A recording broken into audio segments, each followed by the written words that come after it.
ನಮಸ್ಕಾರ. ಸದಾನಂದ ಭಾವನೆ ಯೂಟ್ಯೂಬ್ ವಾಹಿನಿಗೆ ಸ್ವಾಗತ. ವಿನಯ ಕುಲಕರ್ಣಿ ಅವರಿಗೆ ಜೀವಾವಧಿ ಶಿಕ್ಷೆ ಆಗಿದೆ. ಅದರ ಜೊತೆಗೆ 16 ಜನರಿಗೂ ಕೂಡ ಆಗಿದೆ. ಒಬ್ಬರಿಗೆ ಮಾತ್ರ 7 ವರ್ಷ ಶಿಕ್ಷೆ ಆಗಿದೆ. ತಮಗೆಲ್ಲ ಈಗಾಗಲೇ ಗೊತ್ತಿರುವಂತೆ ಯೋಗೇಶ್ ಗೌಡ ಕೊಲೆ ಪ್ರಕರಣ ನಡೆದು ಹೋಯಿತು. ಜಿಲ್ಲಾ ಪಂಚಾಯತಿ BJP ಮಾಜಿ ಸದಸ್ಯರಾಗಿದ್ದರು. ಧಾರವಾಡ ಜಿಲ್ಲೆಯ ಹೆಬ್ಬಳ್ಳಿ ಜಿಲ್ಲಾ ಪಂಚಾಯತ್ ಸದಸ್ಯರಾಗಿದ್ದರು. ಅದು ವಿಚಾರಣೆ ನಡೆದಿತ್ತು. ನಿನ್ನೆ ಶಿಕ್ಷೆ ಪ್ರಮಾಣವನ್ನು ಪ್ರಕಟಿಸಲಾಗಿದೆ. ಅವರು ಜನಪ್ರತಿನಿಧಿಗಳ ವಿಶೇಷ ನ್ಯಾಯಾಲಯ ಅಂದರೆ ಸೆಷನ್ ನ್ಯಾಯಾಲಯ ಈ ಆದೇಶವನ್ನು ಸಂಜೆ ಪ್ರಕಟ ಮಾಡಿದೆ. ನಾವೇನು ಕೇಳ್ತೇವೆ ಅಂತಂದರೆ, ಎಲ್ಲ ರಾಜಕಾರಣಿಗಳಿಗೆ 224 ರಾಜಕಾರಣಿಗಳು ಭಾಳ ಎಚ್ಚರಿಕೆಯಿಂದ ಇರ್ಬೇಕು. ನೀವು ಗುಂಡಾಗಳನ್ನು ಕಳಿಸ್ರಿ, ಯಾರೋ ಏನೋ ವರದಿ ಮಾಡಿದ್ರೆ ನಾವು ಧಮಕಿ ಕೊಡ್ತಾರೆ. ವಿಶೇಷವಾಗಿ ಬೆಳಗಾವಿ ಜಿಲ್ಲೆ ಕೆಲವೊಂದು ಜನ ಇದ್ದಾರೆ, ಅವ್ರಿಗೆ ನಾವು ಎಚ್ಚರಿಕೆ ಕೊಡ್ತಾ ಇದ್ದೇವೆ. ನೀವು ಪತ್ರಕರ್ತರಿಗೆ ಧಮಕಿ ಕೊಡಬಾರ್ದು, ಬೆಂಬಲಿಗೆ ಧಮಕಿ ಕೊಡಬಾರ್ದು, ವಿರೋಧ ಪಕ್ಷಗಳಿಗೆ ಧಮಕಿ ಕೊಡಬಾರ್ದು. ಇದೊಂದು ದೊಡ್ಡ ಪಾಠ, ಐತಿಹಾಸಿಕ ತೀರ್ಪು ಅಂತ ಹೇಳ್ಬೋದು. ಜೀವಾವಧಿ ಶಿಕ್ಷೆ ಅಂದರೆ ಏನು? ಜೀವ ನಿರೂಪಣೆ ಅಲ್ಲಿ ಶಿಕ್ಷೆ ಅನುಭವಿಸಲೇಬೇಕು. ಆ 12 ವರ್ಷ ಯಾರು ಸನ್ನಡತೆ ಏನು ತೋರಿರ್ತಾರೆ ಅವರಿಗೆ ಆಗಸ್ಟ್ 15 ಜನವರಿ 20 ಮಹಾತ್ಮ ಗಾಂಧಿ ಹುಟ್ಟುಹಬ್ಬದ ದಿನ ಅವರು ಬಿಡುಗಡೆ ಮಾಡ್ತಾರೆ.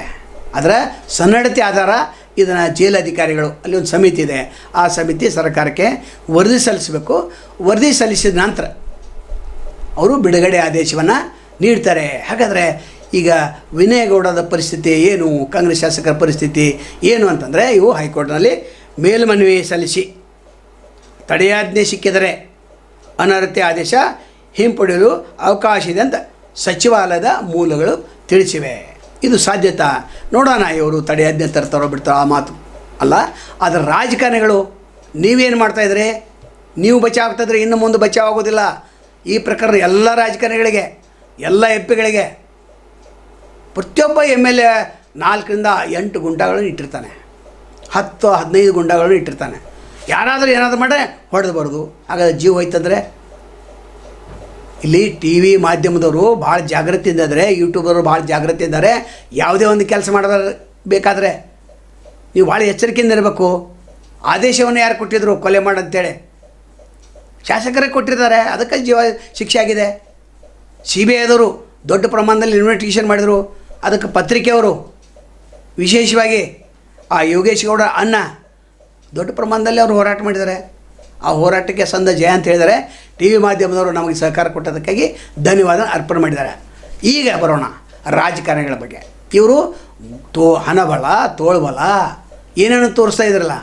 ಹಣಬಲ ತೋರಿಸ್ರಿ, ಸ್ನೇಹಬಲ ಹೆಚ್ಚಾಗಿ ತೋರಿಸ್ರಿ, ಗುಂಡಾಗಿರಿ ಬೇಡ. ಗುಂಡಾಗಿರಿ ಮಾಡಿ ನೀವೇನು ಆಯ್ಕೆ ಆಗ್ತದೆ ಅಂದರೆ ಅಲ್ಲಿ ಏನಾದರೂ ಒಂದು ಕ್ಷೇತ್ರ 2-3 ಮರ್ಡರ್ ಆಗೇ ಆಗ್ತವೆ.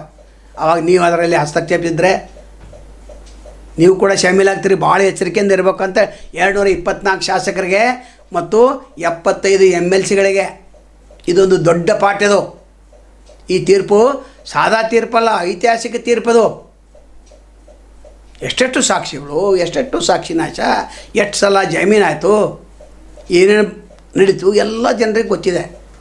ಅದು 16 ಜನರಿಗೆ ಜೀವಾವಧಿ ಶಿಕ್ಷೆ ಆಗಿದೆ. ಯಾರ್ಯಾರಪ್ಪ ಅಂತಂದರೆ ಇಲ್ಲಿ ವಿನಯ ಕುಲಕರ್ಣಿ, ವಿಕ್ರಮ್ ಬಳ್ಳಾರಿ, ಕೀರ್ತಿ ಕುಮಾರ್ ಬಸವರಾಜ್ ಕುರುಹಟ್ಟಿ, ಸಂದೀಪ್ ಸವದತ್ತಿ, ವಿನಾಯಕ ಕಟಗಿ, ಮಹೇಶ್ವರ ಹೊಂಗಲ ಅಲಿಯಾಸ್ ಮುದುಕ, ಸಂತೋಷ ಸವದತ್ತಿ, M ದಿನೇಶ, ಅಶ್ವತ್ಥ, ಸುನೀಲ, ನಜೀರ್ ಅಹ್ಮದ, ಸಹನ್ವಾಜ್, ನೂತನ್,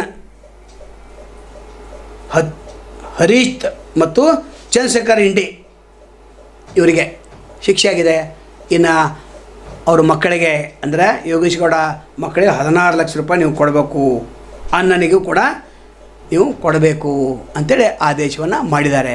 ಅಂದರೆ ಜನಪ್ರತಿನಿಧಿ ವಿಶೇಷ ನ್ಯಾಯಾಲಯ ಏನಿದೆ ಅದೊಂದು ಮಹತ್ವದ ತೀರ್ಪನ್ನು ಕೊಟ್ಟಿದೆ. ಅಲ್ಲಿ ಜಡ್ಜ್ ಯಾರಿದ್ರಪ್ಪ ಅಂತಂದರೆ ಅವರು ನೋಡೋಣ.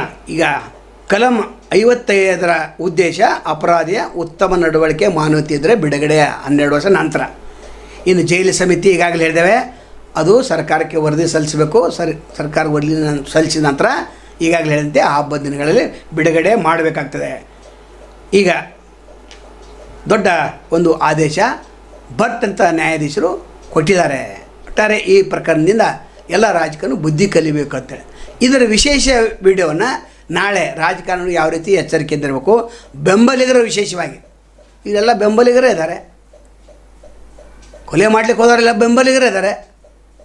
ಒಂದೇ ಒಂದು 2-3 ಸಾಕ್ಷಿ ಸಿಕ್ಕ ನಂತರ ಇಷ್ಟೆಲ್ಲ ಪ್ರಕರಣ ಆಯಿತು. ನಂತರ ಅವಾಗ ಸಿದ್ದರಾಮಯ್ಯ ಸರ್ಕಾರನೂ ಇತ್ತು, ಈಗ ಕೂಡ ಸಿದ್ದರಾಮಯ್ಯ ಸರ್ಕಾರ ಇದೆ. ಈ ಸಿ ಎಮ್ ಏನು ಮಾಡುವಂತಿಲ್ಲ, ಹೆಂಗೆ ಮಾಡ್ತಾರೆ? ಅದಕ್ಕೆ ನ್ಯಾಯಾಲಯ ತನ್ನ ಘನತೆಯನ್ನು ಹೆಚ್ಚಿಸಿಕೊಂಡಿದೆ, ಜನರಿಗೆ ನ್ಯಾಯ ಸಿಕ್ಕಿದೆ ವಿಶೇಷವಾಗಿ. ಅದಕ್ಕೆ ಎಮ್ ಎಲ್ ಎಗಳೇನು ಗುಡ್ಡಗಳಿದ್ರೆ, ಚಮಚಗಳಿದ್ರೆ, ಛತ್ರಿಗೆರೆಗಳಿದ್ರೆ ನೀವು ಭಾಳ ಎಚ್ಚರಿಕೆಯಿಂದ ಇರಬೇಕು. ಇನ್ನೊಬ್ಬರ ಮೇಲೆ ಕೈ ಮಾಡುವಂಥ ಹೊತ್ತಿನಲ್ಲಿ ಏನೋ ನಿಮ್ಮ ಎಮ್ ಎಲ್ ಎ ಮೇಲೆ ಒಂದು ವರದಿ ಮಾಡಿರ್ತೇವೆ, ಅವ ಹಂಗೆ ಮಾಡಿರ್ತಾನೆ, ಅಭಿವೃದ್ಧಿ ಮಾಡೋಂಗಿಲ್ಲ, ನೀವು ಅಭಿವೃದ್ಧಿ ಎಲ್ಲಿ ಮಾಡಿದ್ರೆ ತೋರಿಸಂತಂತಾರೆ, ತಪ್ಪದು. ನೀವು ಇಂಥ ಪ್ರಕರಣದಲ್ಲಿ ಶಾಮೀಲ್ ಆಗಬಾರ್ದು ಅಂತ ಕೇಳ್ಕೊತಾ ಇವತ್ತಿನ ವಿಡಿಯೋನ ಮುಗಿಸ್ತೇವೆ. ನಾಳೆ ವಿಶೇಷವಾಗಿ ಈ ವಿನಯಗೌಡ ಕೊಲೆ ಪ್ರಕರಣದ ರಾಜಕೀಯ ಉದ್ದೇಶ ಏನಿತ್ತು ಅನ್ನೋದನ್ನು ಮುಂದಿನ ವಿಡಿಯೋದಲ್ಲಿ ಹೇಳೋಕ್ಕಿಂತ ಮೊದಲು ನಾವು ರಾಜಕಾರಣಿಗೆ ಎಚ್ಚರಿಕೆಯಿಂದ ಯಾವ ರೀತಿ ಇರಬೇಕು ಅನ್ನೋದು ಹೇಳ್ತೇವೆ. ಜೀವಾವಧಿ ಶಿಕ್ಷೆ ಏನಂತಂದರೆ ಭಾರತೀಯ ದಂಡ ಸಂಹಿತೆ 1860 ಪ್ರಕಾರ IPC ಸೆಕ್ಷನ್ ಕಲಂ 302 ಪ್ರಕಾರ ಇವರಿಗೆ ಜೀವಾವಧಿ ಶಿಕ್ಷೆ ಆಗಿದೆ. ಇನ್ನು ಬಚಾವ್ ಆಗಬೇಕಾದ್ರೆ ಸೆಕ್ಷನ್ ಕಲಂ 55 ಪ್ರಕಾರ ಒಳ್ಳೆಯ ಉದ್ದೇಶ ಇರಬೇಕು, ಅಪರಾಧಿ ಉತ್ತಮ ನಡವಳಿಕೆ ಹೊಂದಿರಬೇಕು, ಜೈಲಿನಲ್ಲಿ ಸನ್ನಡತೆ ಆಧಾರವನ್ನು ತೋರಿದ್ರೆ ಮಾತ್ರ ಬಿಡುಗಡೆ ಆಗ್ತದೆ 12 ವರ್ಷದ ನಂತರ.